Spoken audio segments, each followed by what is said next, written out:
반갑습니다. 하루 드로잉입니다.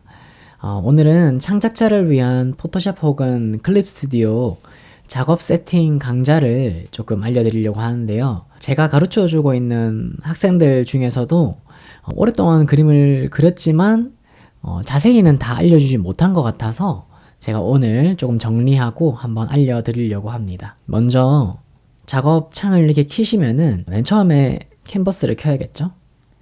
자, 이렇게 사용자 정의에 맞춰서 여러 가지가 있는데 기본적으로는 3000에 3000이나 본인이 편한 나는 가로 사이즈가 좀 더 긴 게 좋다 하시는 분들은 가로 사이즈를 좀 더 길게 해서 화면을 켭니다.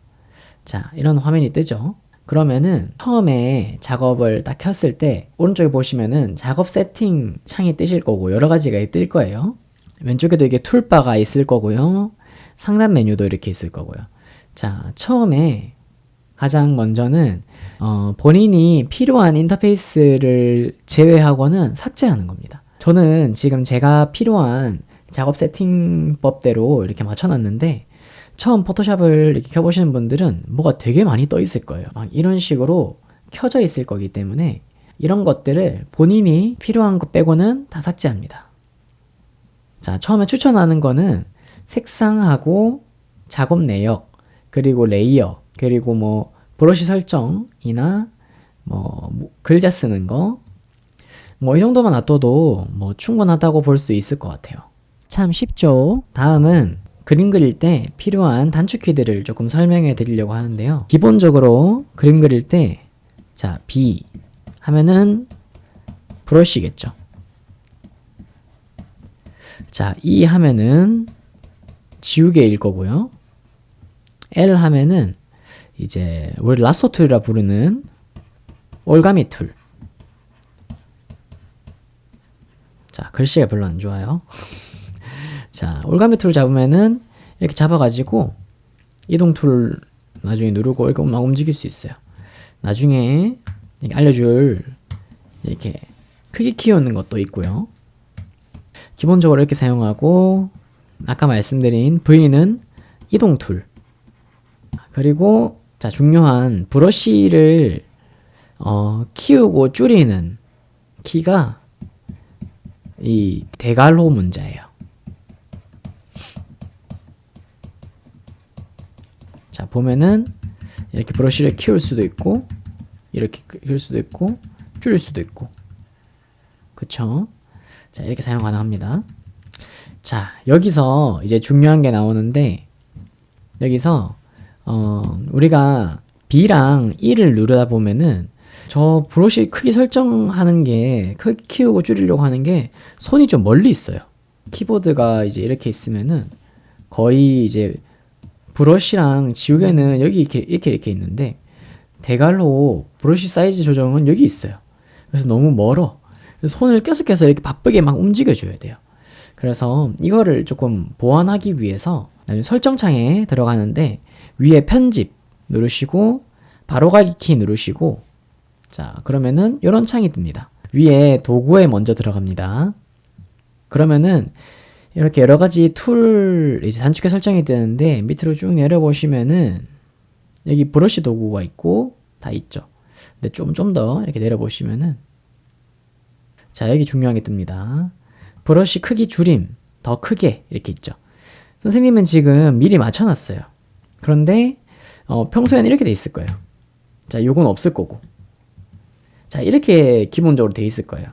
그런데 이제 편안하게 쓰기 위해서 브러쉬 줄임 사이즈를 선생님은 A랑 S로 씁니다. 그러면은 이제 B랑 E랑 되게 가까이 있으니까 한 손에 다 할 수 있겠죠? 자, 그리고 우리가 그림 그릴 때 자주 사용하는 에어브러쉬라는 게 있는데 에어브러쉬를 점점 부드럽게 사용하는 거, 점점 딱딱하게 사용하는 거를 QW에 두면은 이제 한 손 안에 다 들어올 수 있도록 설정이 가능합니다. 이게 생각보다 자주 쓰는 키들이어서 이렇게 설정해 두면은 굉장히 편해요. 자, 이렇게 세팅하고 확인을 누릅니다. 그러면은 AS를 누르면은 이렇게 브러쉬 크기가 설정이 가능하고 아까 그 에어브러쉬 경도 설정은 보시면은 지금 되게 부드럽게 나오죠. 근데 아까 말씀드렸던 W를 누르면은 약간 커지는 게 살짝 보이면서 딱딱하게 나와요. 그리고 다시 또 Q를 누르면은 부드럽게 나오죠. 만약에 내가 딱딱한 거 하고 부드러운 거 중간을 쓰고 싶다 하면 이게 총 3번 가능하거든요. 그러면은 한 2번 조정하고 좀 써도 되겠죠. 약간 조절해서. 그래서 이거를 섞어줄 때 쓰면은 굉장히 편한 도구가 됩니다. 참 쉽죠? 다음으로는 채색바 그 슬라이더를 바꾸는 건데요. 처음에는 이렇게 안 돼 있고 처음에는 이렇게 돼 있을 거예요. 근데 어느 세월에 이거를 다 누르고 이렇게 맞춰서 이걸 해요. 이거 좀 어렵겠죠. 정확한 색깔을 조절하기가. 그래서 그림 그리시는 분들이 많이 사용하는 게 HSB 슬라이더예요. 물론 이거 말고 다른 것들 쓰시는 분들도 계시겠지만 저는 이걸 추천하고 있습니다. 자, 보면은 매니 H가 색채를 조정할 수 있습니다. 그 밑에는 S는 채도를 조정할 수 있습니다. 그래서 채도를 높게 쓸 수도 있고 조금 더 낮게 떨어뜨리면 당연히 회색깔이 되겠죠. 자, 그리고 명도, 맨 밑에 B는 명도예요. 자, 밝게 쓸 수도 있고 어둡게 쓸 수도 있고 채도랑 색조를 둘 다 움직여서 이렇게 바꿀 수 있겠죠. 그래서 조금 더 디테일한 설정이 가능한 것 같아서 채색바는 HSB 슬라이더를 굉장히 추천드리고 있습니다. 참 쉽죠? 자, 다음으로는 브러쉬 필압 세팅인데요. F5를 눌러보시면은 자, 이렇게 뜨죠. 처음에는 여기가 다 꺼져 있을 거예요. 이렇게. 자, 그런데 기본적으로 우리가 그림을 쓸 때 이렇게 쓰면은 얇은 것도 다 두껍게 나오고, 그러니까 실제로 우리가 연필이나 다른 걸 쓰듯이 안 나오고 되게 힘들게 뭉툭하게 나와요. 그림 그리기가 힘들게. 이렇게 그림 그리려면 너무 힘들겠죠. 뭐 그리려면 그릴 수는 있겠지만, 그쵸? 그런데 우리는 이제 필압이라는 걸 사용하기 위해서 모양을 누르시면은 처음에 이게 꺼져 있을 거거든요. 요거를 펜 압력으로 바꿔주면은 자, 이렇게 변할 거예요. 그럼 펜 압력이 들어갔다는 거는 얇고 굵고 얇게 이거를 조정해서 사용할 수 있다는 거예요. 굵기에 대한 이제 필압이 들어갔다는 거죠. 자, 그 다음으로 중요한 거는 전송인데요. 이것도 원래 꺼져 있을 건데 꺼져 있으면 이렇게 돼 있죠. 근데 키면은 끝이 연해져요. 우리가 실제로 연필이나 다른 이제 그림 도구를 쓸 때 약하게 쓰면 연하게 나왔다가 진하게 힘을 주면은 진하게 나오죠. 그쵸, 이렇게. 자, 이런 식으로 우리가 그림 그릴 때 이렇게 굵기도 조절이 필요하고 이렇게 연하게 진하게 나오는 것도 조절이 꼭 필요하기 때문에 요거 두 개를 꼭 키시고, 나는 이렇게 그림 그릴 때 너무 손이 이게 막 좀 떨린다, 뭐 좀 과장을 해보자면은 이렇게 떨린다 하면은 보정을 살짝 누르고 위에 보정이 뜨죠. 쌤은 10%로 해놨는데 그러면은 이게 약간은 보정이 돼요. 그림 이 선이. 근데 요거를 너무 많이 올린다 그러면은 보정해 주느라고 컴퓨터가 늦게 따라와요. 그래서 이 늦게 따라오는 거 보이죠? 이거 선이 이게 조금 버퍼링이 걸리거든요. 그릴 수는 있겠지만 불편해요. 그래서 요거는 너무 많이 올리지 마시고 적당히 본인이 필요한 만큼만 딱 써주시면 됩니다. 참 쉽죠? 자, 다음으로는 작업 내역량 늘리기예요. 이제 오른쪽에 보면은 작업 내역이라는 칸을 쌤이 만들어 놨는데, 자, 보시면은 이 창에서 작업 내역 칸을 만드실 수 있어요. 우리가 그림 그리다가 막 이렇게 막 이쁘게 그림을 그리려고 하다가 뭐가 마음에 안 들어. 그림이. 그러면은 전으로 돌아가야 되는데 작업 내역이 조금밖에 없으면은 다 돌아가지 못해.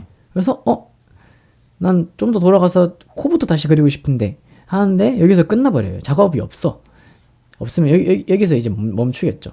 작업이 더 돌아갈 수가 없어. 그러면은 되게 답답한 순간이 발생하거든요. 특히 또 오랫동안 작업하시는 분들은 그런 일들이 또 비일비재하게 일어나요. 그래서 여기서 중요한 팁은 작업 내역을 이제 양을 늘릴 수 있어요. 자, 여기서는 컨트롤 K를 누르시면은 이런 창이 뜹니다. 그러면은 여기서 성능 누르시면은 오른쪽에 보면은 작업 내역 상태가 뜨죠. 이게 원래는 이제 몇십 개나 이렇게밖에 안 되는데 선생님은 충분히 그 초반에 그렸던 것까지 다 볼 수 있도록 1000개까지 만들어 놓고 있어요. 근데 이게 너무 많이 만들어 놓는다고 해서 좋은 게 아니고 이게 많을수록 어떻게 될까요? 내가 중간에 포토샵을 끄지 않으면은 여기 계속 컴퓨터에 쌓일 거예요. 그래서 나는 컴퓨터가 적당히 좀 수용할 수 있는 컴퓨터다 하면은 조금 크게 만들어 놓고 난 수용하기가 좀 렉이 걸린다 하면은 요거를 적당히만 키워두는 게 좋겠죠. 기본적으로는 그래도 한 300개나 한 500개 정도 해놓으면 좋아요. 그리고 뭐 좀 되시는 분들은 1000개까지 해놓으면은 좀 안정적이게 전으로 돌릴 수 있겠죠. 그리고 그 다음 중요한 게 그림 그리다가 가끔씩 그런 설정 창이 뜰 거예요. 컴퓨터에 이제 저장 공간이 부족합니다. 이런 말이 뜨는 경우가 있을 텐데, 자, 그럴 때는 여기 스크래치 디스크를 들어가면은 보면은 C 드라이브, D 드라이브, 뭐 E 드라이브 뭐 이런 식으로 나눠 있을 거예요. 선생님은 이제 아이맥이어가지고 한 개로 뜨는데 만약에 C 드라이브, D 드라이브가 그 용량이 나눠져 있다 하시는 분들이 있는데 이젠 그런 분들은 이거를 끄고 다른 드라이브에다가 이 용량들이 쌓이도록 하는 게 좋겠죠. 아까 그 말한 요 캐시 파일들이 쌓이는 거예요. 이 계속 쌓이다 보니까 나중에 이 드라이브에서 얼마 없으면은 이게 감당을 못하니까 그 저장 공간이 부족하다고 뜨는 거죠. 그래서 이거를 바꿔서 체크하고 확인을 누르시고 포토샵 한번 껐다 키시면은 이제 거기에다가 저장이 될 거여서 이제 그런 식으로 바꿔서 사용하시면 됩니다. 참 쉽죠? 이제 그림 그리는 어느 정도 세팅이 다 끝났어요. 그림 그릴 때는 쌤은 지금 그냥 그렸지만 레이어를 하나 올리시고 이제 그림을 그리시면 되는데 기본적으로 그림 처음 그리시는 분들은 선 긋기 연습을 추천드릴게요. 자, 이렇게 가로로 지금 저의 팔을 보면은 팔이 약간 몸 안쪽으로 이렇게 붙어 있죠. 이 그림 그리는 팔이.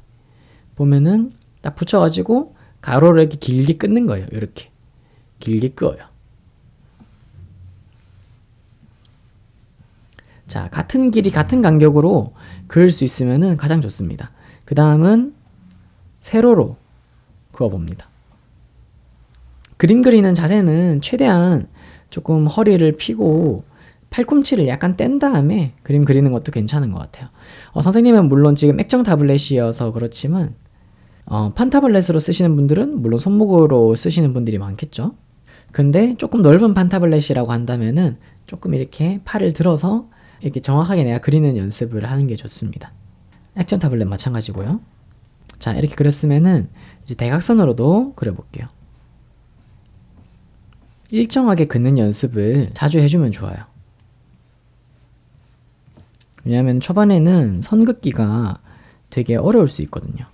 우리 그림 많이 그리신 분들은 잘 하시겠지만, 그리고 원 그리기. 작게도 그려보시고, 크게도 그려보시고, 더 크게도 그려보시고, 원을 조금 더 명확하게 이제 모양을 잡을 수 있도록 그리는 연습을 계속 하시다 보면은 점점 선 긋는 게 좀 많이 좋아지실 거예요. 뭐 네모도 그려보시고 세모도 그려보시고 이런 식으로 선 연습을 하시면 됩니다. 자, 그러면은 다음에 더 유익한 그림 그리는 방법들을 그리고 튜토리얼들을 많이 가져오도록 할게요. 자, 그러면은 오늘은 여기까지 하고 인사드리도록 하겠습니다. 안녕. 자, 그러면은 여기 이미지에 들어가시면은 보시면은 이미지가 아니네요. 네, 편집에 들어갑시다. 자, 쭉 내려 보시면은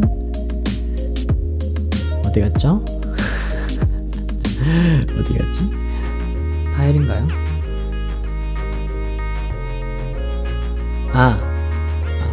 바보인가 보다. 잠시만요. 자, 위에 도구에 먼저 들어갑니다. 뭐 너무 많이 만들어 놓는다고